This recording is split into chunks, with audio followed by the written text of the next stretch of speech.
Hello children.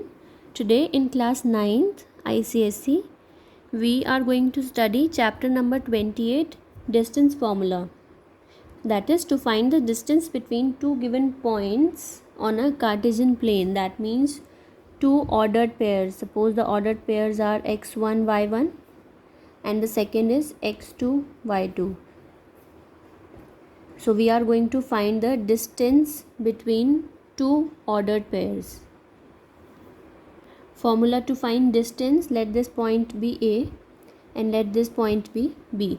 So the distance of A to B, so distance AB is under root x2 minus x1, that is difference of x coordinates whole square plus difference of y coordinates whole square. Now observe here, since we are doing whole square of this whole bracket, so it does not matter whether I am doing x2 minus x1 or x1 minus x2. Ultimately I am doing whole square, so it has to be positive. y1 minus y2 whole square. Both the formulas are same. So ultimately the actual formula that should be in your mind: difference of abscissa whole square plus difference of ordinates. I hope you remember ordinates and abscissa. Ordinates are the point on y-axis, y1 minus y2 or y2 minus y1, and abscissa coordinates of x-axis. Suppose if I am changing the point, the coordinates of P, let's say x and y, and the coordinates of Q, A and B. So the distance PQ will be under root abscissa are x and a. So whether you write x minus a or a minus x, both are same. So I am writing x minus a whole square plus y minus b or b minus y, both are same. Suppose I am writing this. So this is the distance formula. When two ordered pairs are given, the distance between them will be difference of abscissa whole square plus difference of ordinate whole square with an under root. The under root will be under both. Now few things you need to remember. First, if a point is at origin, the coordinates of that point will be 0, 0. If a point, this is the origin point, if a point is lying on x-axis, the ordered pair will look like, since the point is on x-axis, so y coordinate or ordinate will be 0, and at the place of abscissa we will write some variable a, b, x, y, anything. If the point is on y-axis, so its opposite x will be 0, and in the place of y coordinate we will write that variable. So these are the things you need to remember. So let's start with some questions. First question of exercise: find the distance between the following pair of points. Now in the book only the ordered pairs were given. I have named it A and B myself so that I can write AB directly in place of writing distance of the following ordered pairs. Applying the formula: difference of abscissa, this and this. So keep the integer rules. 2 minus minus 3, or you better do minus 3 minus 2, plus difference in the ordinate. Now let's do 6 minus minus 6 whole square. So 2 plus 3, 5 square, 6 plus 6, 12 square. So 25, 144, 169, which is 13. So distance between the following ordered pair is 13.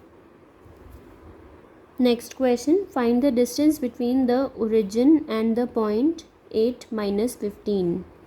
So that means one point, let it be A, which is origin, and the other point B 8 minus 15. So AB under root difference of 8 and 0 will be 8.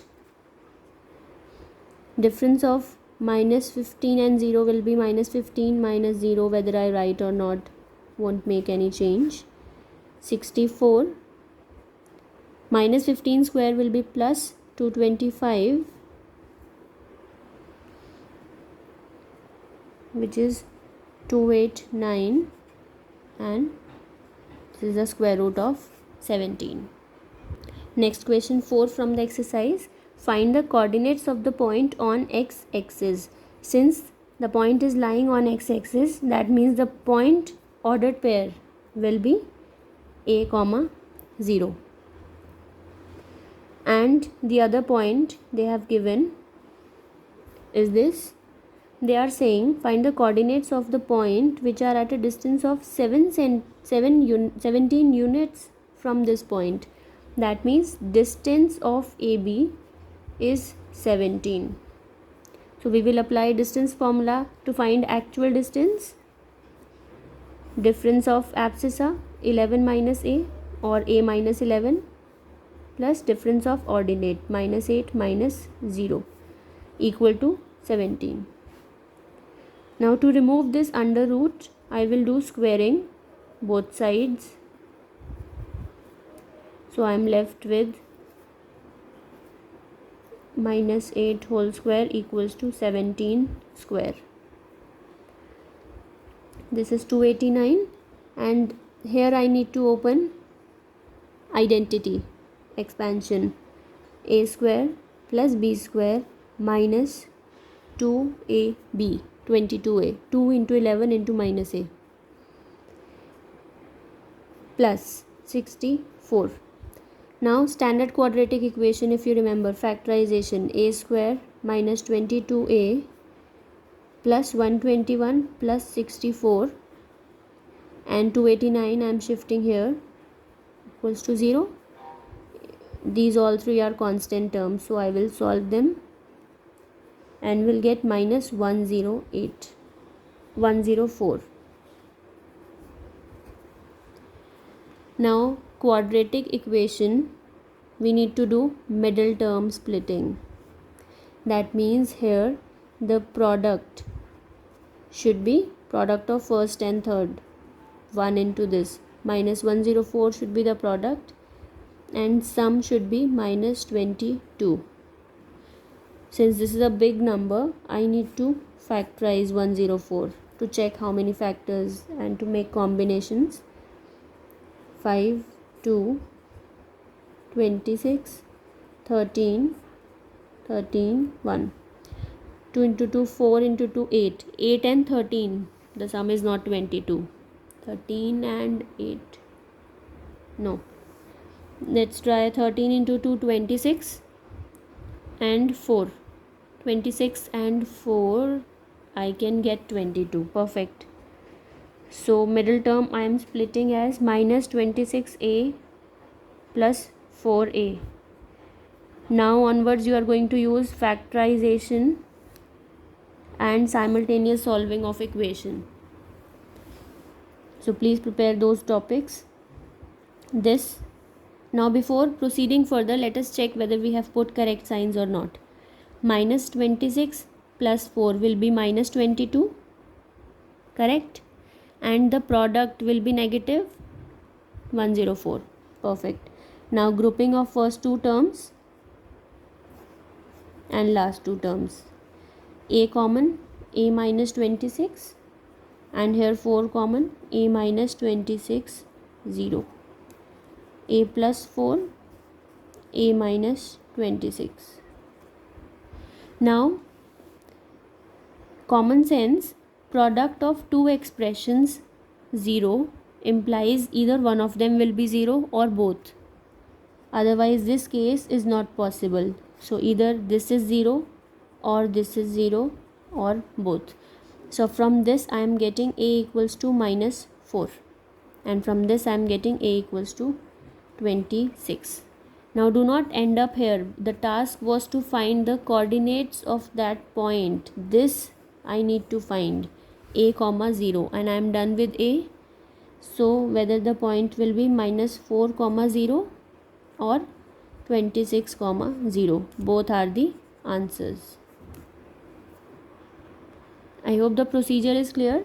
The distance was given 17, so we applied the actual formula, equated, squaring both sides, solved. Now here quadratic equation done by splitting middle term, the product sum that you have done in chapter 5. Then after this, product of two expressions 0 implies one of them or both of them will be 0. Otherwise this is not possible. This is almost like if I have say 2 into 3 can never be 0 because both are non-zero numbers. So one of them or both have to be 0 so that the product is 0. So AB will be 0 if A is 0 or B is 0 or both. Right.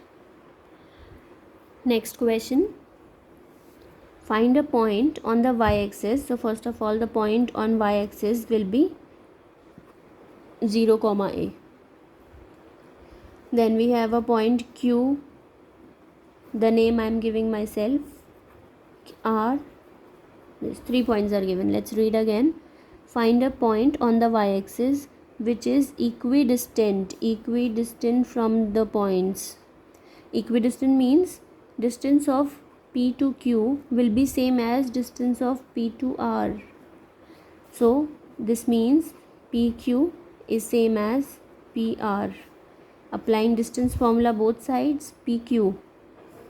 Here difference of abscissas 5 minus 0 plus difference of ordinates 2 minus a will be same as PR.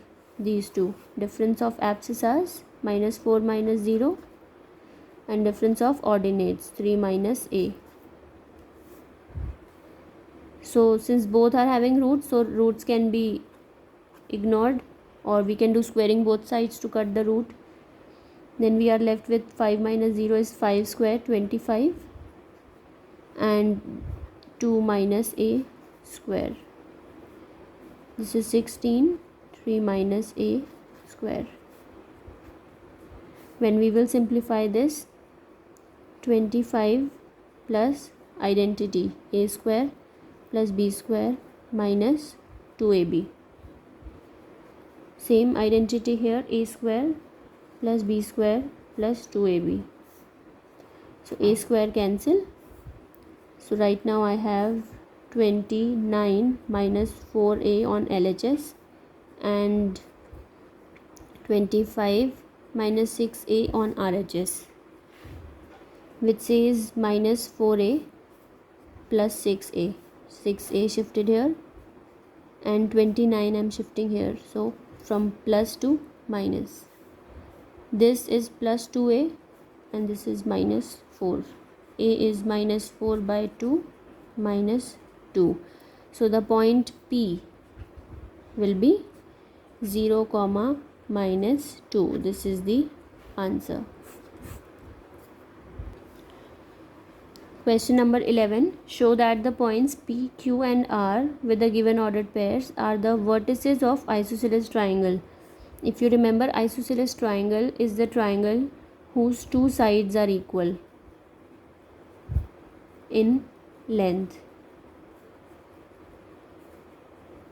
So if I draw a rough triangle, P 0 5, Q 5 10 and R 6 3.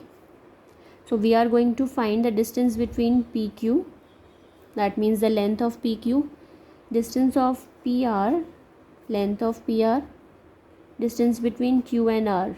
Using the distance formula, all we will find. PQ will come under root 50 by proper distance formula calculations. PR will come under root 40 and QR will come 50. Children must solve this using distance formula. Now PQ and QR are equal. That means P, Q, R are the vertices of an isosceles triangle. So in the same way, if you have been asked to prove the vertices of squares or rectangles, so you can use the properties. For square, you need to prove all sides equal, like we have proved two sides equal here. In square, we need to prove all sides equal and one angle to be 90. Otherwise, it can be a rhombus also with all sides equal. So how we will prove one angle to be 90? By Pythagoras theorem.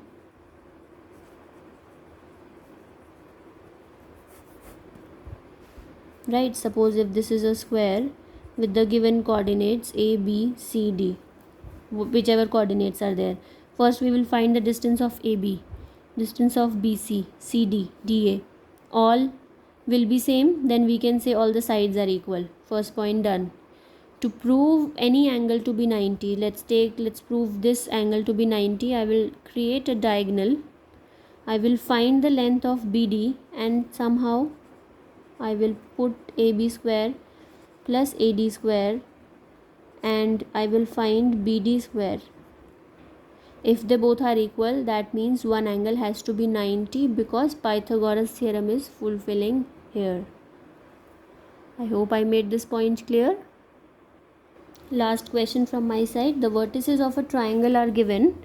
Let us draw a rough diagram and I am naming them A, B, C. So let this point be A, B and C. A is 5, 1, B is 11, 1 and C is 11, 9. Rough diagram. We need to find the coordinates of the circumcenter. Circumcenter of a triangle. Let this point I am naming as P and the coordinates x, y. Circumcenter means from the circumcenter all the vertices are equidistant. That means AP is same as BP is same as PC. That is the property of circumcenter. AP, distance of A and P, distance of P and C, distance of P and B, all are going to be equal and coordinates we have taken. So we need to find the values of x and y. So let's first take the case of AP is equals to PB. AP, difference in x coordinates, x minus 5, A and P, this I am dealing with, x minus 5 plus y minus 1. Now PB, P and B, these 2 points means this and this. X coordinates difference is x minus 11 and y coordinates difference is y minus 1. Squaring both sides, roots will be removed. So I will get x minus 5 whole square plus y minus 1 whole square equals to x minus 11 whole square plus y minus 1 whole square. Now here you can see y minus 1 whole square both sides, so I can cancel without opening. After opening also I can cancel, but why to go for extra step? Now here x square plus 25 minus 10x, identity of a minus b whole square. Here also x square plus 121 minus 22x. X square cancel, 25 and 121. Let us shift 25 here with a negative sign and minus 10x, this will be shifted with positive sign. So 12x equals to 96, x equals to 8. I have used first part AP and PB and I got x equal to 8. Now you use any other part, say PC and PB, or you can take PC and PA, whichever way you like. In the same way you solve and you will get a value of y. After solving y coordinate, you will get 5 after solving this. So the complete point PXY will be 8, 5. So with this you can start doing exercise 28, all the questions.